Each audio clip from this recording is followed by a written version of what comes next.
más o menos lo que haremos en este semestre es dar como una especie de introducción a la doctrina social de la Iglesia, es decir, como una apertura a lo que puede ser después la lectura de los principales documentos en los cuales esta doctrina está expresada, que son las encíclicas papales, ¿cierto? Esos documentos que tienen tanta importancia, que hacen a veces tanto ruido en la prensa cuando salen y durante unos días, y que después la gente se los olvida e incluso los mismos cristianos comprometidos son muy pocos los que los leen.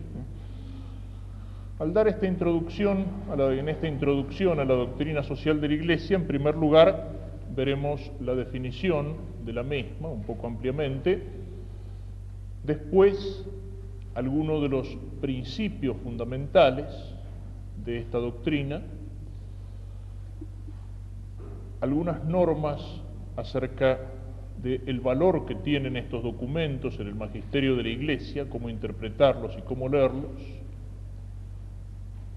una somera ubicación histórica y, por último, una visión panorámica de los documentos principales. Voy a ir indicando, a medida que vayamos tocando los distintos temas, alguna bibliografía. Desde ya hay cosas que puedo señalar, así como obras o trabajos introductorios. He visto aquí en la librería el libro de César Belaunde, La doctrina social de León XIII a Juan Pablo II.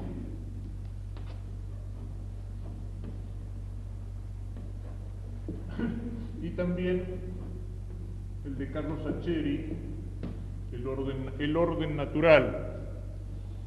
También es una buena introducción. Como introducción también podemos indicar el curso de doctrina social de Abelardo Pitot y una introducción también, pero ya un poco más amplia y más en profundidad, es este librito del cardenal Höffner, que fuera hasta su muerte no hace mucho tiempo presidente de la Conferencia Episcopal Alemana y que tiene varios trabajos así sobre temas de doctrina social. Cardenal Höffner, Joseph Höffner, Manual de Doctrina Social Cristiana. Otro libro que se puede indicar, la bibliografía, por supuesto, no indica toda lectura obligatoria, trasciende un poco incluso lo que podemos dar en el curso, ¿no es cierto? Pero creo que es interesante a veces dar una orientación para aquella persona que quiera profundizar más en la materia. Este libro, casi el mismo título, Doctrina Social de la Iglesia, del padre Gerardo Parrell, no es tanto una introducción a la doctrina social de la Iglesia, pero sí una presentación y una visión panorámica de los principales documentos sociales, tanto pontificios como del episcopado latinoamericano y argentino. El subtítulo dice Introducción e Historia de los Documentos Sociales Pontificios y del episcopado latinoamericano y argentino. Así, una breve presentación, por ejemplo, de las encíclicas, el momento histórico en el cual esta encíclica aparece y las principales líneas doctrinales. Es decir, puede servir como para eso, como para tener una visión panorámica y las líneas de orientación fundamental de los principales documentos. Esto, un poco sobre los temas que vamos a tocar y la principal bibliografía que puede servir para una introducción. Pero quisiera empezar por lo que podríamos decir, llamar una introducción a la introducción. Y para eso, nada mejor que recurrir a un discurso del Papa que es también un discurso introductorio. Es el magnífico discurso del Papa Juan Pablo II, el discurso inaugural pronunciado para la inauguración de la Conferencia de los Obispos Latinoamericanos en Puebla de Los Ángeles, en México. el 28 de enero de 1979. El Papa en este discurso sigue el siguiente esquema. En primer lugar, dirigiéndose a los obispos reunidos allí como representantes de todo el episcopado latinoamericano, dice que están allí no como un simposio de expertos, ni como un parlamento de políticos, ni como un congreso de científicos y técnicos. Por importante que puedan ser estas reuniones, esta es otra cosa. Es una reunión de pastores de la Iglesia y le dice a los obispos que su deber principal es ser maestros de la verdad. Y aclara en qué sentido. No es de una verdad humana y racional, sino la verdad que viene de Dios. Es decir, los obispos tienen que ser maestros de la verdad revelada e iluminar la vida de los hombres con esa verdad revelada. Esta verdad que tiene de Dios, dice, trae consigo el principio de la auténtica liberación del hombre. Y cita las palabras del Señor en San Juan: conoceréis la verdad y la verdad os hará libres. Dice, esa verdad es la única que ofrece una base sólida para una praxis, es decir, para una acción adecuada. Toda acción necesita ser iluminada por una doctrina. ¿Cuál es la acción la doctrina que tiene que iluminar la acción cristiana en todos los órdenes, incluso en el orden social? Es la verdad revelada. Y los obispos tienen que ser maestros de esta verdad. Dice que tienen que vigilar por la pureza de la doctrina, que es la base de la edificación de la comunidad cristiana, aún a costa de sacrificios, no movidos por el deseo de agradar a los hombres, de causar asombro, por la originalidad, por el deseo de aparentar. Y luego empieza a concretar esta primera afirmación señalando que los obispos deben ser maestros de una triple verdad. La verdad sobre Jesucristo, la verdad sobre la Iglesia y la verdad sobre el hombre. Y esta triple verdad es una verdad que se relaciona íntimamente, porque solo es posible comprender la verdad plena sobre el hombre si se entiende la verdad sobre la misión de la Iglesia a la luz de la verdad sobre Jesucristo. Es lo que dice el Papa, y lo repite en numerosas ocasiones, cuando dice que el misterio del hombre solo es posible entenderlo a la luz del misterio del Verbo encarnado. En primer lugar, la verdad sobre Jesucristo, y el Papa señala, en primer lugar, el error para después indicar la verdad que se contrapone a ese error.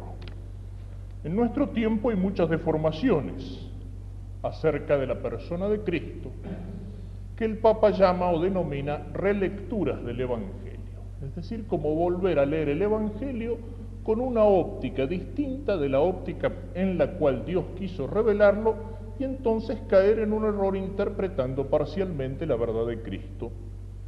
Para algunos Cristo no es Dios. Cristo puede ser un gran tipo, un gran maestro, un gran moralista, pero no es Dios.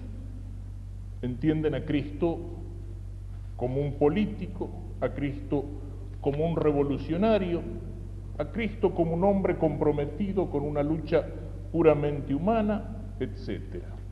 Se silencia la divinidad de Cristo, dice el Papa, o se incurre en formas de interpretación reñidas con la fe de la Iglesia. Cristo sería solamente un profeta, un anunciador del reino. Se pretende mostrar a Jesús como comprometido políticamente, como un luchador contra la dominación romana y contra los poderes, o implicado incluso en la lucha de clases.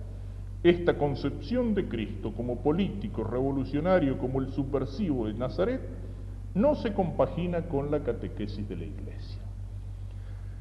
¿Y cuál es la verdad de Cristo? Dice, es aquella que San Pedro proclama cuando Cristo les pregunta, ¿qué dicen los hombres? ¿Quién soy yo? Tú eres el Mesías, el Hijo de Dios vivo. La verdad plena sobre Cristo es esa. Cristo es el Verbo hecho carne, es Dios hecho hombre. Cualquier otra interpretación de la figura o de la persona de Cristo es una falsificación. No hay término medio en esta realidad. O Cristo es Dios, o si no, Cristo fue un pobre loco, o un iluso, un charlatán o un macaneador que se creyó Dios. La única verdad sobre Cristo es la proclamación del Verbo que se ha hecho carne, Dios que se ha hecho hombre, Dios y hombre al mismo tiempo, Dios verdadero y verdadero como hombre, perfecto como Dios y perfecto como hombre. La vida cristiana adquiere sentido cuando miramos a Cristo así en toda su plenitud. Y entonces la vida cristiana se transforma en esa expresión que es el título del libro del Kempis, en una imitación de Cristo. Es decir, el hombre llamado a alcanzar su plenitud, su perfección, la alcanza cuando se va imitando a Cristo, conformándose a Cristo, asemejándose a Cristo, haciéndose va cada vez más parecido a Cristo, porque Cristo es perfecto como Dios, y el hombre alcanza esa perfección en la gracia y en la vida de las virtudes teologales, de las virtudes divinas, y Cristo es perfecto como hombre, y el hombre va alcanzando esa perfección cuando va viviendo las virtudes cardinales, las virtudes humanas. La Iglesia, en segundo lugar, la verdad sobre la Iglesia. La verdad sobre la Iglesia nace de esta verdad sobre Cristo. También aquí podemos encontrarnos con errores, podemos encontrarnos con deformaciones. Algunos miran a la Iglesia solamente como una institución humana, como un factor de poder, como una asociación que interesa solamente desde el punto de vista del peso político, del peso social o del peso económico que puede tener, o desde el punto de vista del compromiso sociopolítico.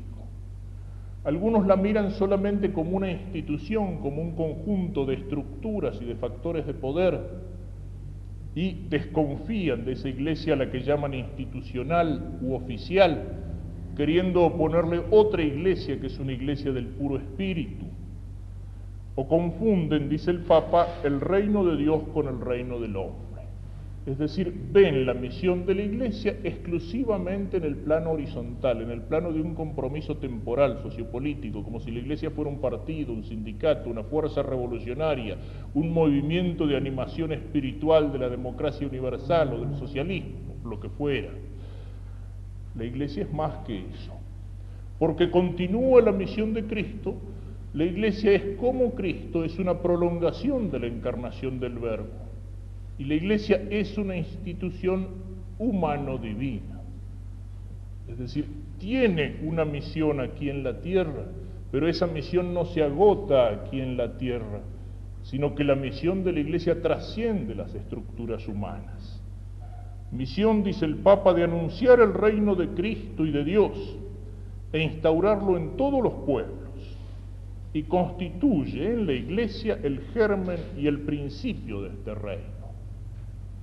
La Iglesia anuncia una verdad que no es puramente humana, una verdad que no le pertenece, que ha recibido y que tiene que custodiar y transmitir e iluminar con ella la vida de los hombres. Predica, dice el Papa, no palabra de hombres, sino la palabra de Dios.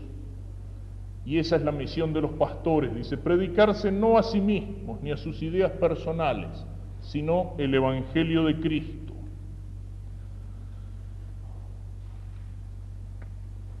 Y luego, por último, la verdad sobre el hombre. También aquí el Papa señala las visiones parciales o unilaterales del hombre y señala lo que es una paradoja del mundo contemporáneo. Nunca se ha hablado tanto sobre el hombre, nunca se han proclamado tanto distintas formas de humanismo. Nunca se ha hablado tanto como en nuestro tiempo de la libertad del hombre, de los derechos del hombre, de la dignidad del hombre, de la grandeza del hombre. Pero al mismo tiempo Nunca ha vivido el hombre en situaciones de mayores angustias y de mayor rebajamiento y de mayor degradación. Quizás una de las más vistosas debilidades de la civilización actual, dice el Santo Padre, esté en una inadecuada visión del hombre. La nuestra es sin duda la época en que más se ha escrito y hablado sobre el hombre, la época de los humanismos y del antropocentrismo. Sin embargo, paradójicamente, es también la época de las más hondas angustias del hombre respecto de su identidad y destino, del rebajamiento del hombre a niveles antes insospechados, época de valores humanos, conculcados como jamás lo fueron antes. ¿Y cuál es la causa de todo esto? La causa de todo esto, dice, de esta paradoja, de este mundo que se llena la boca hablando de la maravilla que es el hombre, que en la práctica lo pisotea, lo destruye, lo aplasta, lo degrada, es la paradoja inexorable del humanismo ateo. Es el drama del hombre, dice, amputado de una dimensión esencial de su ser, el absoluto, y puesto así frente a la peor reducción del mismo ser. Y habla más adelante de humanismos frecuentemente cerrados en una visión del hombre estrictamente económica, biológica o psíquica, estrictamente económica, como es el marxismo, biológica, como fue, por ejemplo, el racismo nacionalsocialista, o psíquica, como es, por ejemplo, la teoría freudiana. O sea, son parcializaciones del hombre que lo reducen a pura materia, a ser simplemente un engranaje dentro de la máquina de la producción, a ser solamente un órgano del todo, como es una pieza de una máquina o como es una mano en el cuerpo, o que reducen al hombre a ser simplemente un juego de pasiones y de instintos, tratando de explicar lo que es superior por lo que es inferior en el hombre. Enfrente a todas estas visiones parciales del hombre, señala el Santo Padre, con palabras del Concilio Vaticano II, en la Gaudium et Spes, el misterio del hombre solo se esclarece en el misterio del Verbo encarnado. La Iglesia posee, gracias al Evangelio, la verdad sobre el hombre. Esta se encuentra en una antropología que la Iglesia no cesa de profundizar y de comunicar. La afirmación primordial de esta antropología es la del hombre como imagen de Dios, irreductible a una simple parcela de la naturaleza o a un elemento anónimo de la sociedad humana. Frente, dice después, a tantos humanismos, frecuentemente cerrados en una visión del hombre estrictamente económica, biológica o psíquica, la Iglesia tiene el derecho y el deber de proclamar la verdad sobre el hombre que ella recibió de su Maestro Jesucristo. Ojalá que ninguna coacción externa le impida hacerlo, pero sobre todo ojalá ella no deje de hacerlo por temores o dudas, por haberse dejado contaminar por otros humanismos, por falta de confianza en su mensaje original. Son tres verdades que se van iluminando mutuamente. Solo se lo entiende a Cristo si se lo mira, no solo como un profeta humano, como un conductor social o filosófico o político, sino como el Verbo de Dios que se hace hombre, que baja hasta nosotros para que nosotros podamos ser hijos de Dios. Solo se entiende a la Iglesia si se lo mira, no solo con los ojos externos, con una mentalidad sociologista, con una mentalidad politicista, si se entiende la Iglesia solo como un conjunto de estructuras humanas, sino si se la entiende como una institución humano-divina fundada por Cristo y que tiene como misión prolongar la obra de Cristo aquí en la tierra.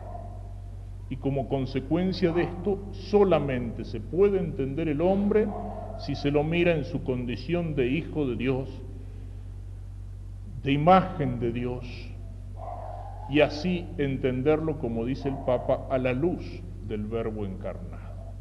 Esto es un presupuesto básico, y después volveremos sobre esto, para toda la doctrina social de la Iglesia. Nuestra concepción del hombre. Lo que decíamos recién, esa paradoja que señala el Santo Padre. Que nunca se ha hablado tanto del hombre y nunca se lo ha rebajado tanto. Es que es cierto. Se habla tanto de los derechos humanos y de la dignidad del hombre. ¿En qué se fundan esos derechos y esa dignidad? ¿En qué se fundan si negamos, o sea, si empezamos por negar que el hombre es imagen de Dios? Ahí está la dignidad del hombre. Ahí es en que entre todas las criaturas solamente el hombre tiene un alma espiritual, y por esa alma espiritual que lo hace capaz de conocer y de amar de un modo absolutamente distinto al de los animales, el hombre refleja la imagen de Dios, refleja la imagen del Creador. Y precisamente porque el hombre es hecho capaz de conocer y de amar, el hombre está llamado a la vida sobrenatural de Hijo de Dios. Está llamado en Cristo a participar de la vida divina de la Trinidad, conociendo en la fe y amando en la caridad, muy por encima de todas las fuerzas humanas. Eso es lo que funda la dignidad del hombre. Si se mutila al hombre en esa dimensión superior trascendente, en su alma, en su espíritu, si se niega su condición de Hijo de Dios, ¿por qué podemos hablar de la dignidad del hombre? Si el hombre es simplemente un mono evolucionado que a fuerza de sentarse a estudiar perdió la cola, ¿por qué? ¿En qué se funda su dignidad? ¿En qué se diferencia, digamos, el hombre de los otros animales? Simplemente en que está en una etapa un poco posterior de una presunta evolución. Si el hombre es solamente un conjunto de materia, ¿en qué se funda la dignidad del hombre? Si el hombre se lo entiende solamente como un engranaje dentro de la sociedad, ¿en qué se funda la dignidad del hombre? Cuando en una máquina o en un motor una pieza no funciona, se saca la pieza, se la tira de costado y se la reemplaza por otra. Y eso es exactamente lo que tendría que pasar en la sociedad si la sociedad fuera solamente un organismo o solamente un engranaje. Solamente se puede entender al hombre si lo miramos bajo la luz de la fe, si lo miramos de alguna manera con los ojos de Dios. ¿En qué se puede basar la solidaridad de los hombres? ¿En una mera solidaridad de naturaleza? Si entendemos esa naturaleza exclusivamente como una naturaleza material, introducimos entre los hombres la misma ley que existe entre los animales, la ley de la selva, la ley del más fuerte, la ley de la necesidad. ¿Cómo podemos ser hermanos los hombres si no somos hijos de un mismo Padre? Si nos olvidamos del Padre que está en el cielo. Dejamos de ser hermanos aquí en la tierra, y entonces es lógico que el hombre se transforme en lobo para el hombre, que la vida social se transforme en una competencia despiadada, donde cada uno busca trepar un escalón más pisándole la cabeza al vecino. Es lógico, porque hemos quitado el fundamento de la hermandad, que es el ser hijos de un Padre común, del Padre que tenemos en el cielo. Y así el fundamento de la dignidad, y esto lo podríamos señalar en muchas otras cosas, pero quisiera concluir esta introducción, que como introducción a la introducción va un poco larga, pero vale la pena, señalando que, puesta esta base, la misión de los pastores y de todos aquellos que colaboramos con ellos en la misión de la Iglesia, es ser testigos y maestros de verdad. Verdad sobre Cristo, sobre la Iglesia y sobre el hombre. Y luego, a partir de esta verdad sobre el hombre, el Papa señala la dimensión social que esta verdad tiene. Aquí es donde quería llegar. Y la señala en la segunda parte del discurso, señalando que deben ser los pastores, como consecuencia de esta misión, signos y constructores de la unidad, y también defensores y promotores de la dignidad. Vuelve a señalar que esta dignidad es conculcada en nuestro mundo de muchas formas y que la Iglesia se preocupa precisamente por eso. Pero la Iglesia se preocupa por eso no como podría serlo una asociación humana, por más que fuera buena, correcta en su lucha por la justicia, sino desde un punto de vista infinitamente superior. Si la Iglesia se hace presente en la promoción de la dignidad del hombre, lo hace en la línea de su misión, que aun siendo de carácter religioso y no social o político, no puede menos que considerar al hombre en la integridad de su ser. Como lo señalaremos después al tocar la definición, la doctrina social de la Iglesia es parte de la visión integral que la Iglesia tiene sobre el hombre y es parte integrante de la doctrina de la Iglesia. Señala la preocupación de la Iglesia por la cuestión social en otro párrafo, señala también la necesidad, utilizando una palabrita tan de moda y a veces tan deformada, la necesidad de tener una recta concepción cristiana de la liberación. Y aclara en qué sentido entiende esta palabrita. Liberación de todo lo que oprime al hombre, pero que es, ante todo, liberación del pecado y del maligno, dentro de la alegría de conocer a Dios y de ser conocido por Él. Dice más adelante, liberación que dentro de la misión propia de la Iglesia no puede reducirse a la simple y estrecha dimensión económica, política, social o cultural, que no puede nunca sacrificarse a las exigencias de una estrategia cualquiera, de una praxis o de un éxito a corto plazo. Señala que esta visión cristiana de la liberación tiene una originalidad que es necesario salvaguardar, y para eso hay que evitar reduccionismos y ambigüedades. La Iglesia, dice citando a Pablo VI, perdería su significación más profunda. Su mensaje de liberación no tendría ninguna originalidad y se prestaría a ser acaparado y manipulado por los sistemas ideológicos y los partidos políticos. Y señala los signos que tienen que ayudar a distinguir la originalidad de esta visión cristiana del hombre y de la sociedad y de esta misión de la Iglesia que, siendo sobrenatural, se refleja y se actúa aquí en lo temporal. Y concluye desembocando en el tema de la doctrina social a la que se refiere en un breve párrafo. Cuanto hemos recordado antes, constituye un rico y complejo patrimonio que el Evangelii Nunciandi, el documento de Pablo VI, denomina doctrina social o enseñanza social de la Iglesia.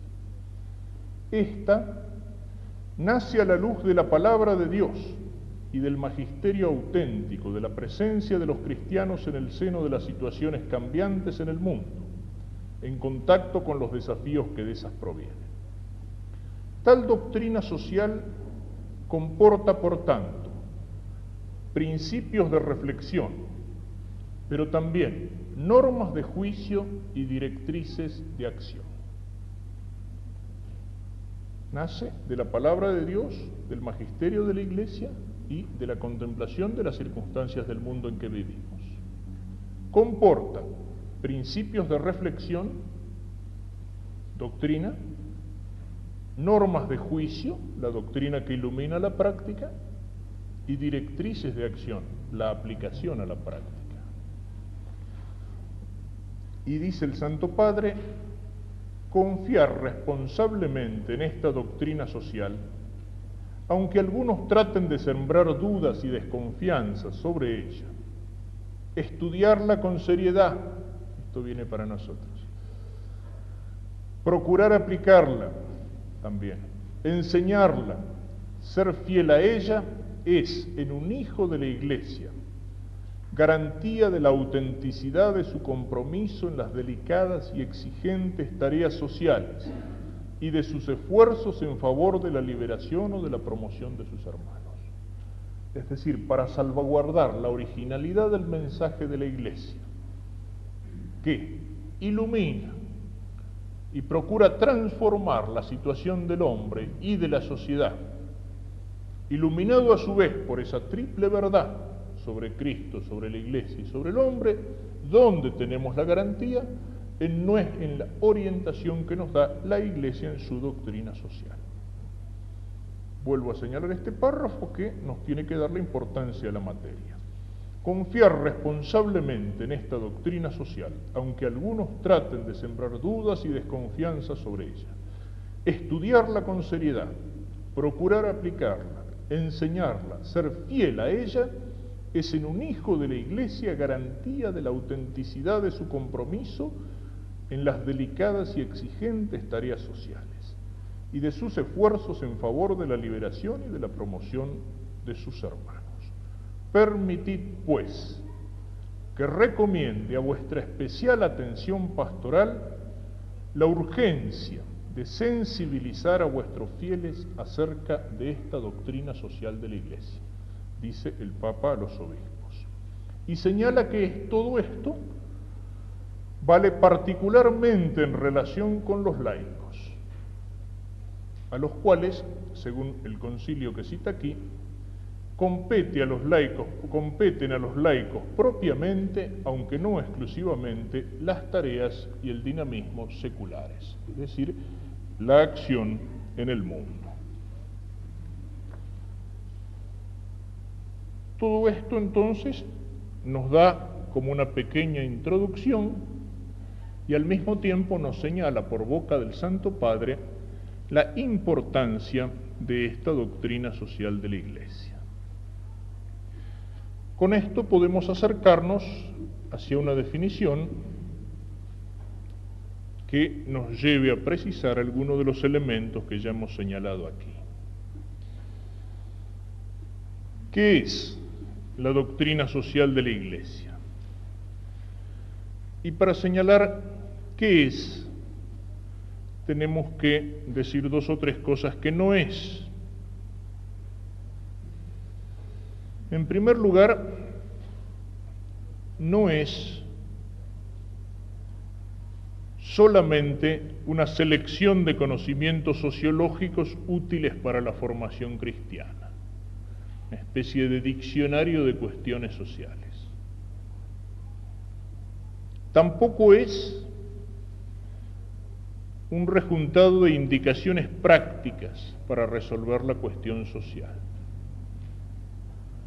A veces parecería que, cuando se toca el tema de la doctrina social, se cae en una especie de pedir recetas. Bueno, ¿qué dice la Iglesia sobre el problema de la huelga docente? ¿Qué dice la Iglesia sobre el problema de la inflación? ¿Qué dice la Iglesia sobre las internas del partido X? O sea, y muchas veces nos preguntan a los sacerdotes así, un poco como si uno tuviera que sacar del bolsillo la ficha correspondiente con la solución mágica para el problema correspondiente, ¿no es cierto? No es eso, o sea, no es un conjunto de recetas para solucionar los problemas. Es algo mucho más amplio que eso. La expresión que les decía antes es de la Mater et Magistra del Papa Juan XXIII y la define como un elemento integrante de la doctrina cristiana del hombre. Elemento integrante de la doctrina cristiana del hombre, que, en expresión del Papa Pío XII, ha sido predicada por la Iglesia desde los primeros siglos. Algunos confunden la doctrina social de la Iglesia con su expresión sistemática en determinadas encíclicas.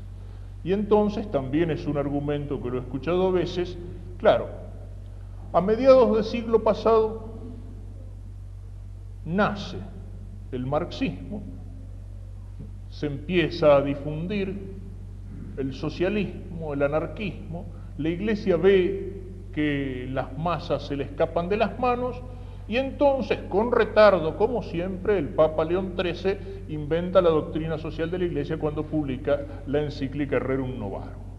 Es decir, que la Iglesia hubiera salido a preocuparse por los problemas sociales como una especie de contragolpe a la aparición del marxismo o de los socialistas, que habrían sido los primeros que se preocuparon por este tipo de problemas, o por la injusticia, o por la situación del hombre, y entonces la Iglesia hubiera inventado una doctrina social para decir, no, porque si no las masas, y particularmente los trabajadores, se nos van a ir para el lado del socialismo y del comunismo. No, la doctrina social de la Iglesia, decía Pío XII, predicada desde los primeros siglos. Este conjunto de documentos que llamamos encíclicas sociales no son la invención de una doctrina de la Iglesia sobre un tema que antes no le había preocupado, sino que simplemente son una especie de sistematización que sí, posiblemente se hace más necesaria porque en el orden social aparecen una serie de problemas, no solamente el marxismo, aparecen una serie de problemas que hacen más urgente que la Iglesia aclare, sistematice, ordene, enseñe, proclame su doctrina. Pero esta preocupación existe desde los primeros siglos. Hay en palabras del Señor que iluminan diversos aspectos de la vida social en las cartas de los apóstoles. Cuando San Pablo dice aquello de que el que no quiere trabajar, que tampoco coma, estaba afirmando un principio de orden social. Es decir, que el hombre no puede ser en la sociedad un parásito, sino que tiene que contribuir al bien común ganándose la vida. Hay palabras en la carta del apóstol Santiago acerca de aquellos que no pagaron el jornal debido a sus trabajadores, y dice que este jornal está clamando y su clamor ha llegado a los oídos del Señor de los ejércitos. Es decir, hay una denuncia de la injusticia.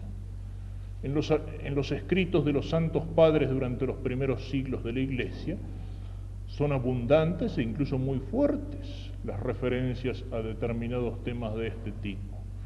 Pienso solamente, a manera de ejemplo, en el discurso de la avaricia de San Basilio, que aparece como un comentario a la parábola de aquel rico soñador que con los graneros llenos está proyectando planes para el futuro y que da toda una visión de lo que hoy, en el lenguaje más técnico de la doctrina social, podría llamarse la función social de la propiedad. Y así, si uno lo fuera mirando a lo largo de los siglos, uno encuentra que distintos tipos de orden social han sido tratados por los teólogos. Santo Tomás tiene un escrito que se llama el de Regimine Principum, es decir, del gobierno de los príncipes, donde habla sobre el orden de la sociedad. O el jesuita Padre Mariana tiene un tratado que se llama de mutatione monete, es decir, de la mutación, del cambio, digamos, de la moneda, de tremenda actualidad, donde dice que el príncipe, es decir, el gobernante que desvaloriza la moneda, es un pecador y un delincuente y una especie de estafador. El tratado del Dominico Victoria sobre el de Iure Belli, por ejemplo, que analiza cuestiones relacionadas con el problema de la guerra, es decir, con la licitud, con el derecho o no derecho de la guerra, con las condiciones que tiene que darse. Son todos tratados muy anteriores, en siglos, y he citado solamente algunos así en manera de ejemplo, muy anteriores en siglo al surgimiento del marxismo o al surgimiento de los socialismos, o a esa especie de sistematización u organización de la doctrina social de la Iglesia que aparece en las encíclicas de los papas. Y si uno va a mirar en la primera de esas encíclicas, por ejemplo, en la Rerum Novarum, si uno va a mirar cuáles son los fundamentos doctrinales de esa encíclica, ¿qué se va a encontrar? Que la referencia es permanente, en primer lugar, al Evangelio, y en segundo lugar a los principios fundamentales de la teología y del pensamiento filosófico de Santo Tomás de Aquino. Es decir, el Papa no inventa nada, lo que hace es aplicar esos principios permanentes del orden natural de la razón y de las palabras del Evangelio, aplicarlos a una situación social particular que en su tiempo se está viviendo. Es decir, enseñada desde los primeros siglos, sistematizada, si ustedes quieren, a través de una serie de grandes documentos que van a lo largo de un siglo, desde la Rerum Novarum hasta la Sollicitudo Rei Socialis del Papa Juan Pablo II, publicada este año. Documentos que, como lo señalaremos al presentarlos, tienen por una parte una perfecta continuidad. Los principios doctrinales, naturales y sobrenaturales que inspiran esos documentos no se contradicen, son los mismos principios. Pero al mismo tiempo, los santos padres, con esos principios, iluminan situaciones sociales que ciertamente sí van variando o son cambiantes. No es la misma situación en la década del 30 que a fines del siglo pasado, o que en nuestros tiempos. En el periodo en que han ido apareciendo estos documentos o encíclicas ha habido 2 guerras mundiales, ha habido revoluciones, ha habido cambios profundos. Los principios son los mismos, pero esos principios iluminan circunstancias distintas. ¿Y por qué la Iglesia se mete o habla de estos temas? Porque, como lo decíamos con las palabras de Juan 23, no es que la Iglesia se salga de aquello que le es propio. La doctrina social de la Iglesia es un elemento integrante de la doctrina cristiana del hombre. Y esta doctrina tiene, porque es cristiana, tiene una enorme importancia teológica. Vamos a señalar esta importancia, creo que no voy a terminar hoy, pero empiezo en 4 puntos fundamentales.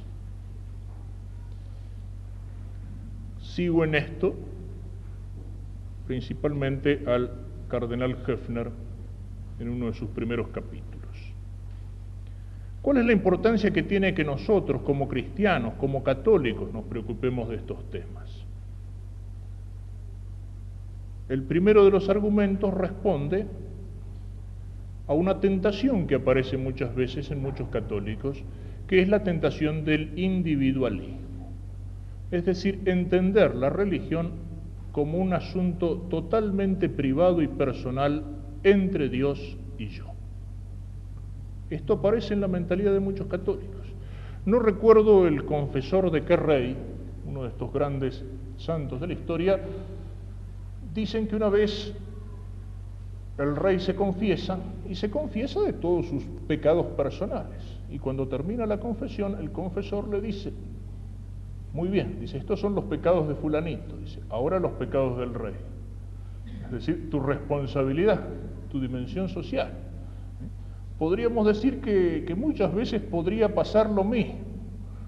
Se acerca un buen y piadoso católico al confesionario y dice, qué sé yo, me acuso de que falté a misa, de que me olvidé las oraciones, de que tuve malos pensamientos y uno podría preguntarle, decime una cosa, y como gerente de la empresa, ¿qué tal? O en tu profesión, ¿qué tal? Como abogado, como médico, como funcionario público. O sea, tu deber cristiano en esa dimensión social. Tu deber cristiano en esa responsabilidad que tenés en el orden económico, en el orden político, en el orden de la educación. Eso también es parte de nuestra vida cristiana. Pero muchas veces miramos como, hay una especie de individualismo, hay un querer separar una cosa de la otra, aislar mi vida cristiana de la dimensión social. Y eso es lo primero que señala el cardenal. Cristo redimió a todo el hombre, incluso en su referencia esencial al otro y a la comunidad. A todo el hombre. Y el hombre es persona que tiene, el hombre es animal social, decía ya Aristóteles. Es decir, tiene su aspecto personal e individual, pero tiene una relación necesaria a los demás, una relación necesaria al otro. Y Cristo redime a todo el hombre, en sí y en su relación a los otros. Lo contrario sería caer en una mutilación del hombre. Hace un rato hacíamos referencia a esas mutilaciones materialistas del hombre. El marxismo mutila al hombre porque dice, el hombre es el homo faber, o sea, es un animal que trabaja. Freud mutila al hombre porque dice el hombre es un conjunto de instintos. Pero también podríamos caer en el error opuesto, mutilar al hombre por arriba, diciendo el hombre es un alma, el hombre es un espíritu solamente.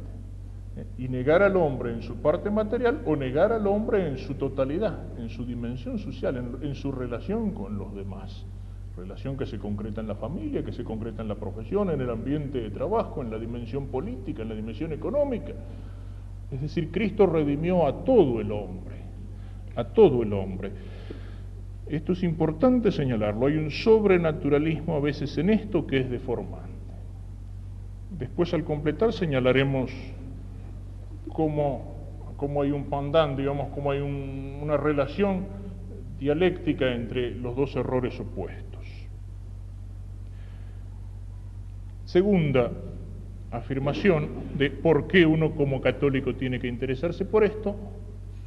Bueno, continuamos en la próxima clase.